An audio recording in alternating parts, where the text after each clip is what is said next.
Prince William could become the first British royal of this century to abdicate, royal expert Ian Lloyd said. The expert believes the end of the Queen's reign will bring upon many changes to the firm. Prince William could become the first British royal of this century to abdicate, royal expert Ian Lloyd said. The expert believes the end of the Queen's reign will bring upon many changes to the firm. One of them, Mr. Lloyd said, could be a different approach to service as a monarch. Rather than serve as monarchs for their whole lives, the future generations of British kings and queens may follow the examples set in European monarchies and retire when they reach an age that could prevent them from fully carrying out their duties, the author explained.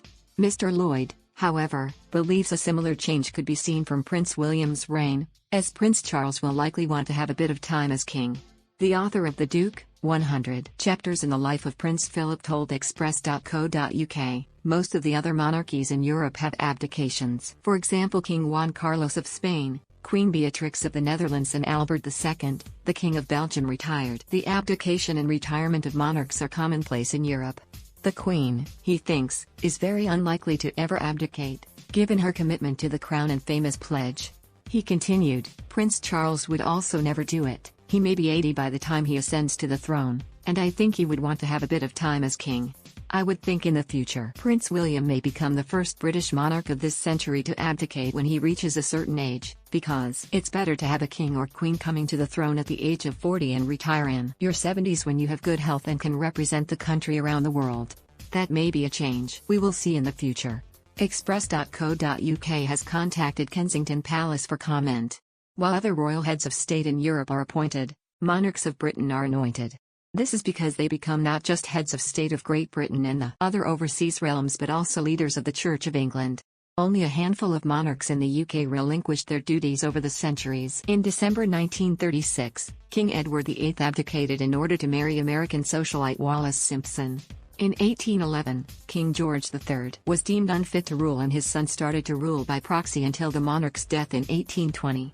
Queen Elizabeth II pledged on her 21st birthday to serve the crown, the country and the Commonwealth for her whole life. And given her good health and the commitment she continues to show, it is highly likely she will abide by her promise. However, the Queen once revealed to her late cousin Margaret Rhodes she could give up on the throne would she suffer from a stroke or get Alzheimer's. Indeed, the monarch has been signaling over the past few months she does not want to slow down, despite the heavy blow dealt to her by the death of Prince Philip. This month alone, she took part in a key reception in Cornwall with world leaders attending the G7, shortly after holding a meeting over the phone with Canadian Prime Minister Justin Trudeau. During the reception at the Eden Project, she met U.S. President Joe Biden. On the following day, she stepped out in the quadrangle at Windsor Castle to mark her official birthday and watch the Trooping the Colour Parade. And on June 13, the day after, the tireless Queen hosted Joe Biden and his wife Dr. Jill Biden at Windsor Castle for tea and private talks. Last week, the monarch also stepped out of the castle to attend Royal Ascot, her most beloved racing appointment. And from June 28 to July 1, the Queen will undertake Holyrood Week, during which she will tour 3 Scottish cities to meet business owners, charity staff and people from all walks of life.